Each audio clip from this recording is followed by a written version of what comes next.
अच्युतं केशवं रामनारायणं कृष्णदामोदरं वासुदेवं हरे श्रीधरं माधवं गोपिकावल्लभं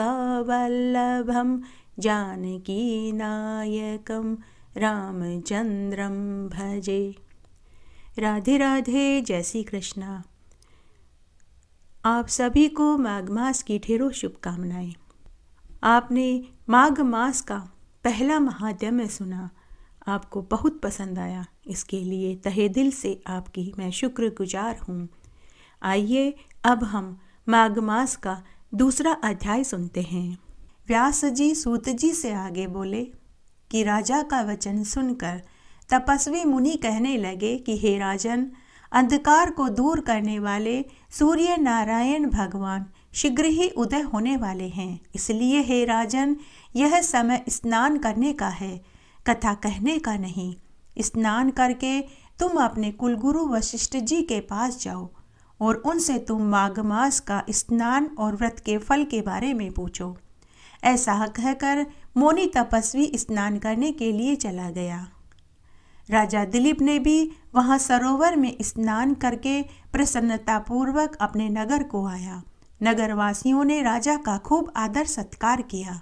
राजा ने रनिवास में जाकर तपस्वी ऋषि की सारी बातें सुनाई। व्यास जी सूत जी से आगे बोले कि उसके बाद राजा रात्रि में सुख से सोया। प्रातःकाल उठकर सफेद घोड़ों के रथ पर बैठकर सफेद छत्र और श्वेत चंवर से शोभायमान आभूषण तथा सुंदर वस्त्र पहनकर मंत्रियों तथा अनेक प्रजाजनों सहित वशिष्ठ ऋषि के आश्रम में पहुँचे और ब्रह्म ऋषि को प्रणाम किया। स्तुति करने पर मुनि ने अर्घ्य देकर स्वागत कर राजा को आशीर्वाद दिया और सुंदर आसन पर बैठाया। राजा दिलीप के आसन पर बैठने पर वशिष्ठ ऋषि ने राजा दिलीप से कुशल सेम पूछी। तब राजा ने प्रसन्न होकर अपनी कुशलता कहकर तपस्वी ऋषि के कहे हुए प्रश्न को पूछा और कहा कि हे भगवान, आपके मुख से मैंने विस्तार पूर्वक आचार, दंड, नीति, राजधर्म, चारों आश्रमों की क्रियाओं को सुना है। दान के विधान, यज्ञ की विधियां, व्रत की प्रतिष्ठा और भगवान विष्णु की आराधना की विधि भी मैंने सुनी। हे तपोधन, अब आप मुझे माघ मास के स्नान के महात्म्य की विधि, नियम और उसके फल को भी बताइए। तब वशिष्ठ मुनि राजा दिलीप से बोले कि हे राजन, आपने तीनों लोगों के कल्याण करने वाले मुनि तथा वनवासियों को भी अंतःकरण को पवित्र करने वाले माघ मास के बारे में पूछा है। हे राजन, तुम ध्यान से सुनो। जो पुरुष स्त्रियों के नेत्र रूपी कटाक्षों तथा उनके ऋतुभोग से खंडित नहीं हुए हैं और बिना अग्नि, बिना यज्ञ, बिना कुएं आदि खुदवाए, बिना गाय, भूमि, तिल, सुवर्ण, अन्न, घोड़ा इत्यादि का दान किए ही इनका फल प्राप्त करना चाहते हैं, तो 3 सप्ताह कठिन कृच्छ तथा पराक व्रतों से अपने शरीर को बिना सुखाए इसके फल की कामना से बिना किसी यत्न के स्वर्ग प्राप्त करना चाहता है, तो उन्हें सदा माघ मास का स्नान और व्रत करना चाहिए। ऐसा करने से मनुष्य अवश्य ही बड़े परिवार वाला और चक्रवर्ती राजा बनता है। हे नृपश्रेष्ठ, दिव्य दृष्टि वाले महात्माओं ने तो यहाँ तक कहा है कि माघ मास में यज्ञ, तप और दान से अनंत फल की प्राप्ति होती है। सकाम अथवा प्रजा के हित के लिए हरि भगवान के निमित्त जो स्नान करता है उसको काया की शुद्धि, प्रीति, ऐश्वर्य तथा चारों प्रकार के फलों की प्राप्ति होती है। अदिति ने 12 वर्ष तक मकर संक्रांति में अन्न त्याग कर माघ मास में स्नान किया था, जिसके प्रभाव से उसके तीनों लोकों को उज्जवल करने वाले 12 पुत्र पैदा हुए थे। माघ मास में स्नान करने से ही रोहिणी सौभाग्यशाली और अरुंधति दानशीला हुई और शची रूप सुंदरी होकर सतखंड के ग्रह में निवास करती है। जो मकर संक्रांति में स्नान करते हैं और देवताओं का पूजन करते हैं, वे अतिथियों से परिपूर्ण सुंदर घर में रहते हैं। ऐसे मनुष्य धन्य हैं। माघ मास याचक को सकाम होने पर फल देने से काम, मूल निष्काम होने से ज्ञान तथा मोक्ष का देने वाला है। जो श्रेष्ठ लोग दान करने वाले को, वन में तपस्या करने वाले को तथा अतिथि सत्कार करने वालों को प्राप्त होते हैं, वे लोग सदा माघ स्नान करने वाले लोगों को प्राप्त होते हैं। पुण्यशील होने पर सकामी मनुष्य स्वर्ग से वापस आते हैं, परंतु माघ स्नान करने वाले स्वर्ग से पुनः लौटकर पृथ्वी पर नहीं आते। यह बात भृंगु ऋषि ने मणि पर्वत पर विद्याधरों से कही थी। तब राजा मुनि वशिष्ठ से पूछने लगे कि हे ब्राह्मण, भृंगु ऋषि ने किस समय महीधर को धर्म का उपदेश दिया था? कृपया करके आप मुझे विस्तार से सुनाइए। तब मुनि वशिष्ठ जी राजा दिलीप से बोले कि हे राजन, एक समय 12 वर्ष तक बरसात न होने से सारी प्रजा दुखी होकर 10 दिशाओं में इधर उधर भटक रही थी और हिमालय तथा विंध्याचल के मध्य प्रदेश के छिन्न भिन्न होने से लोग आपदाग्रस्त हो गए।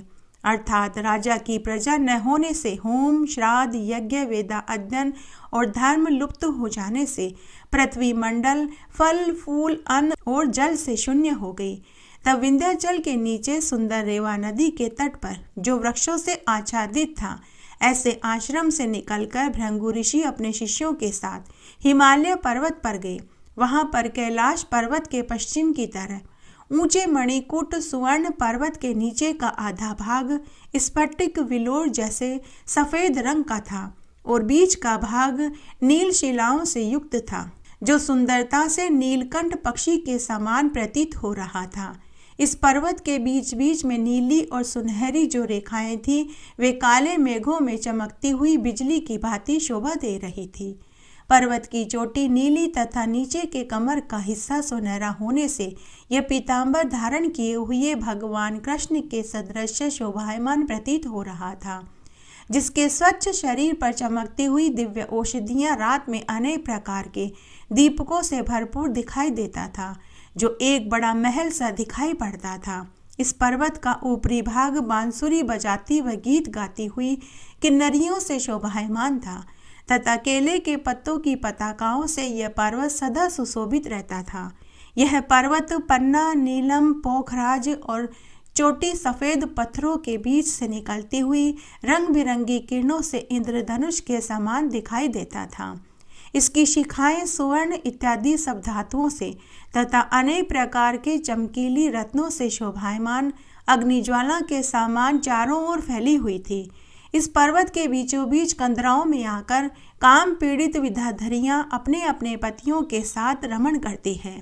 प्राणायाम करने वाले, सब प्रकार के क्लेशों से परे वैरागी लोग उसकी गुफाओं में दिन रात ब्रह्मा का ध्यान करते हैं। उसकी सुंदर गुफाओं में हाथों में रुद्राक्ष की माला लिए हुए आधे खुले हुए नेत्रों से सिद्ध लोग शिवजी की उपासना करते हैं। सब दिशाओं में मदार के फूलों की सुगंधी महक रही थी और गिरते हुए झरनों का जल सदा सुंदर शब्द करता रहता था।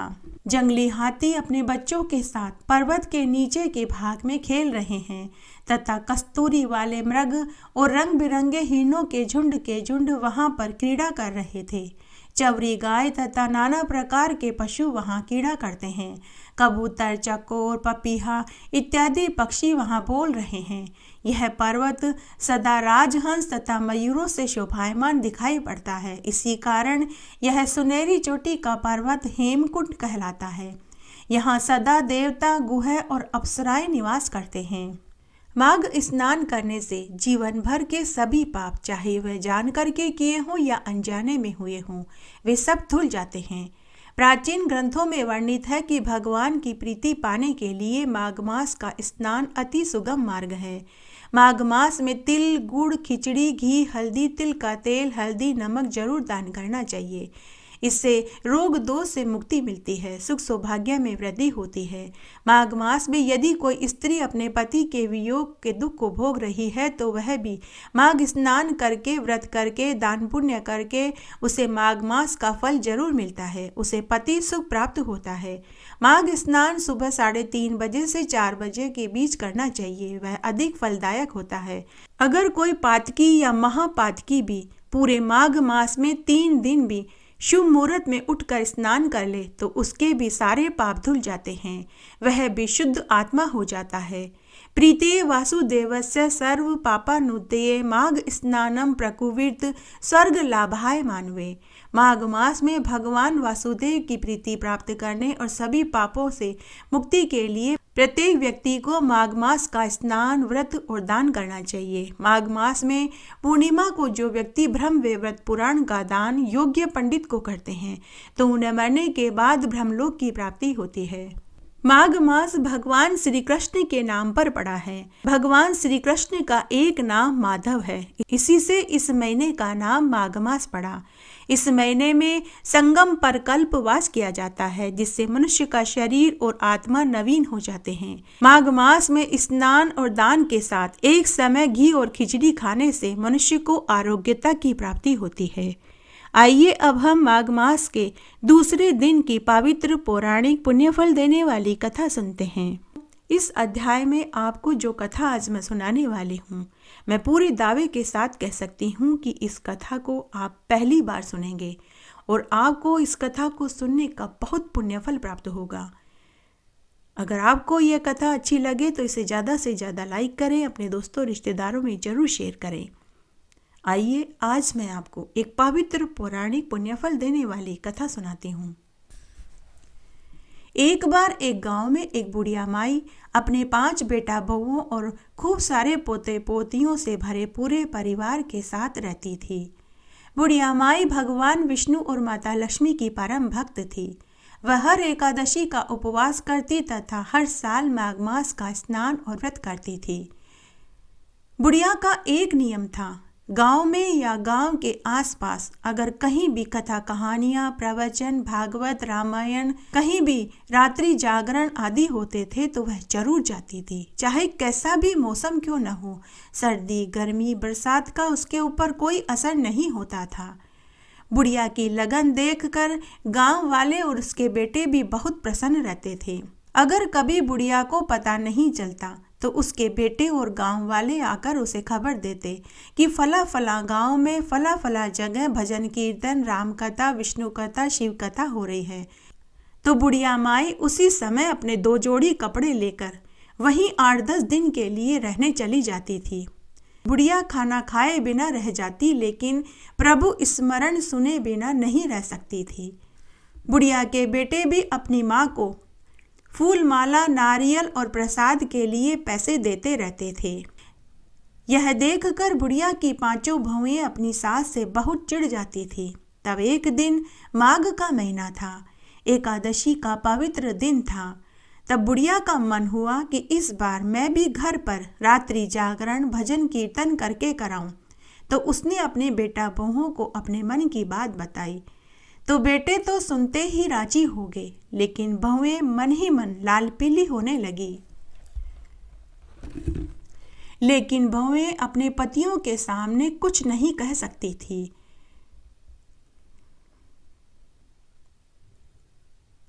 एकादशी आने में अभी 4 दिन शेष थे।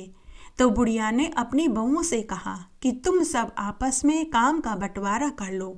2 बहुएं पूरे गांव में जाकर रात्रि जागरण में आने का निमंत्रण दे दो। 2 बहुएं प्रसाद बनाने की जिम्मेदारी ले लो और एक बहू जागरण के दिन दरियां बिछाने, भगवान के आसन को सजाने, घर की साफ सफाई करने, सुंदर सुंदर मांडने, तोरण और बांदरवाल बनाने और ठाकुर जी के लिए सुंदर सुंदर वस्त्र बाजार से लाना, फूल माला आदि सजाने का काम कर लो। तो उस समय बुढ़िया की 5 बहुएं अपने अपने पति के सामने अपनी सास से बोली कि सासू माँ आप चिंता मत करो, हम सब कर लेंगे। बुढ़िया का मन हर्ष से उत्साहित हो रहा था। वह उसी दिन गांव में भजन मंडली के पास गई और एकादशी की रात्रि को खुद के घर में भजन आदि करने के लिए बोल आई। तब भजन मंडली ने बुढ़िया माई से कहा कि अरे बुढ़िया माई, हम 5 जने हैं और हम अलग अलग 500-500 रुपए लेंगे। तो बुढ़िया बोली कि बेटा चिंता मत करो, मेरे बेटे तुम्हें 1-1 हज़ार रुपए देंगे, वे मना नहीं करेंगे। फिर बुढ़िया माई हर मंदिरों में गई। वहाँ मंदिरों की अपनी सभी सहेलियों को एकादशी के दिन रात्रि जागरण में आने का बुलावा देने लगी। तो बुढ़िया की सभी संगी सहेलियां यह सुनकर बहुत खुश हुई और बोली कि बहन, तेरी दिल की इच्छा आज पूरी हो जाएगी। तेरी बहुत दिनों से इच्छा थी कि मैं घर पर रात्रि जागरण कराऊं। आज तेरी मन की मुराद पूरे होने जा रही है। यह सुनकर बुढ़िया और भी खुश हो गई। उधर घर में उसी रात्रि को पांचों बहुएं आपस में बातें कर रही थी और योजना बना रही थी कि कैसे रात्रि जागरण के कार्यक्रम को खराब किया जाए। तब बड़ी बहू बोली कि मैं तो जब से इस घर में शादी होकर आई हूँ तभी से इस बुढ़िया के प्रभु भक्ति के नखरों को सुनकर थक चुकी हूँ। तो दूसरी बहू बोली कि जीजी, मेरे तो इन भजनों को सुनने से सिर दुखने लगता है। तो तीसरी, चौथी और पांचवी बहू बोली कि जीजी, सासू माँ घर से बाहर जाकर कथाएं सुनती थी वो तो ठीक था, परंतु अब यह सब घर में भी होने लगेगा, यह बर्दाश्त नहीं हो रहा है। हमारे तीनों के बच्चे तो अभी बहुत छोटे हैं। रात भर इस तरह भजन चलते रहेंगे तो वे कैसे सो पाएंगे। अगर इस बार सासू माँ को रात्रि जागरण करने दिया तो यह बुढ़िया तो आए दिन करने को बोलेगी। तब बड़ी बहू बोली कि और तो और, हम सब के पति भी निरा मूर्ख हैं, अपनी माँ की हाँ में हाँ मिलाते रहते हैं।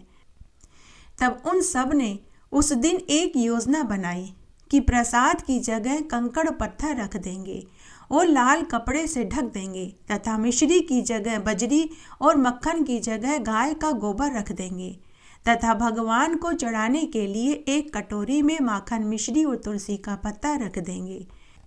जब बुढ़िया प्रसाद बांटने लगेगी और प्रसाद की जगह कंकड़, पत्थर, मिट्टी और गोबर देखेगी तो अपन सब कह देंगे कि सासू माँ, हमने तो माखन, मिश्री और 56 भोग ही रखा था, आपकी ही भक्ति में कोई कमी रह गई होगी।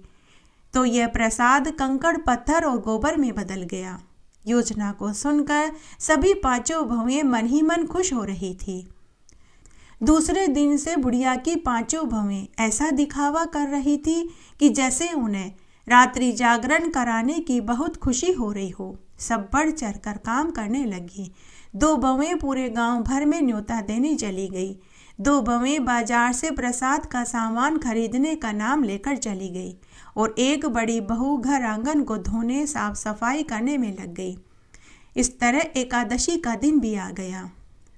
एकादशी के दिन बड़ी बहू ने सुंदर सुंदर मांडने मांडे, घर के प्रत्येक दरवाजे पर तोरण और बंदरवाल बांधे, भगवान का सुंदर आसन बनाया, फूल माला से दरबार सजाया, घी का अखंड दीपक जलाया, जगह जगह अगरबत्ती जलाकर के खुशबू की गई। आंगन में सुंदर सुंदर दरियां बिछाई गई। उस दिन बुढ़िया सुबह से ही खुश थी। उस दिन उसका माघ मास का स्नान और व्रत तो था ही, साथ ही एकादशी का भी उपवास था। पूरा दिन भगवान विष्णु और माता लक्ष्मी का पूजन करने में बीत गया। रात्रि का समय आ गया। बुढ़िया को तो पता ही नहीं चला कि कब रात्रि के 8 बज गए कि तब तक भजन मंडली घर पर आ गई। गांव के आसपास के प्रभु भक्त भी आ गए। बुढ़िया की सभी मंदिर की सहेलियां आ गई। भगवान की आरती के साथ रात्रि जागरण शुरू हुआ। भजन मंडली सुंदर सुंदर भजन सुना रही थी तो कुछ प्रभु भक्त नृत्य कर रहे थे तो कुछ मंजीरे और तालियां बजा रहे थे। बुढ़िया उस दिन बहुत खुश थी। उसने भगवान से अपने और बेटा बहू और पोते पोतियों की खुशहाली की दुआएं मांगी। इस तरह भजन गाते और सुनते सुनते सुबह के 6 बज गए। सुबह की आरती के बाद कार्यक्रम समाप्त हुआ। तब मंदिर के पुजारी ने भगवान को माखन मिश्री का भोग लगाया। तब बुढ़िया ने अपनी 5 बहुओं से कहा कि तुम सब प्रसाद का वितरण करो। तो 2 बड़ी बहुएं अपनी सास से बोली कि सासू माँ, हमने तो सबके लिए चूल्हे पर चाय चढ़ाई है, हमारे पास तो समय नहीं है। फिर बुढ़िया ने 3 छोटी बहुओं से कहा तो तीनों छोटी बहुएं बोली कि सासू माँ, हमारे बच्चे रात भर सो नहीं पाए, हम उन्हें सुलाने जा रहे हैं। तभी बुढ़िया के 5 बेटे बोले कि माँ तुम चिंता मत करो, हम प्रसाद बांट देंगे। 5 बेटे उठकर प्रसाद के पास पहुँचे और प्रसाद के ऊपर से कपड़ा हटाया तो कंकर, पत्थर, रबड़ी रसमलाई में बदल गए। बजरी और मिट्टी मिश्री में बदल गई और गाय का गोबर स्वादिष्ट मक्खन में बदला हुआ था। ऊपर बैकुंठ में बैठे भगवान विष्णु और माता लक्ष्मी ने सोचा कि यह बुढ़िया हमारी परम भक्त है, इसकी बहुओं की करनी का फल बुढ़िया को नहीं मिलना चाहिए। बुढ़िया माई के सत के प्रताप से कंकड़, पत्थर, मिट्टी और गोबर को स्वादिष्ट प्रसाद में भगवान ने बदल दिया था। पांचों बेटे दोना भर भर के रबड़ी और रसमलाई बांटने लगे, माखन मिश्री का प्रसाद देने लगे। पूरे गांव वाले प्रसाद पाकर और रात्रि जागरण का आनंद लेकर बुढ़िया और उसके बेटे बहुओं की बड़ाई करते हुए चले गए। जब कंकड़, पत्थर, मिट्टी और गोबर को प्रसाद में बदला हुआ पांचों बहुओं ने देखा तो उन्हें महान आश्चर्य हुआ। उनके पांव के नीचे से जमीन और सिर से जैसे आसमान गायब हो गया। वे ऐसे हक्की बक्की होकर खड़ी की खड़ी रह गई। उसी समय पांचों बहुएं अपनी सास के पांव पकड़कर अपनी गलती की माफ़ी मांगने लगी। जब बेटों को सच्चाई का पता चला तो वे बहुत नाराज हुए। छोटा बेटा तो अपनी पत्नी को मारने ही वाला था कि बुढ़िया माई ने रोक दिया। कंकड़, पत्थर और गोबर का स्वादिष्ट प्रसाद में बदलने का चमत्कार देख बुढ़िया के साथ बुढ़िया की पांचों बहुएं भी अब माघ मास और एकादशी का उपवास करने लगी और भगवान विष्णु और माता लक्ष्मी का पूजन करने लगी। जय हो माघ मास के देवता की, जय हो विष्णु भगवान की। तरह आज हमने माघ मास का दूसरा अध्याय और दूसरे दिन की व्रत कथा सुनी। आशा करती हूँ यह आपको जरूर पसंद आएगी। मेरे साथ बने रहने के लिए आपका धन्यवाद। आगे आने वाली कथा कहानी के लिए भी आप इसी तरह मेरे साथ बने रहें। धन्यवाद।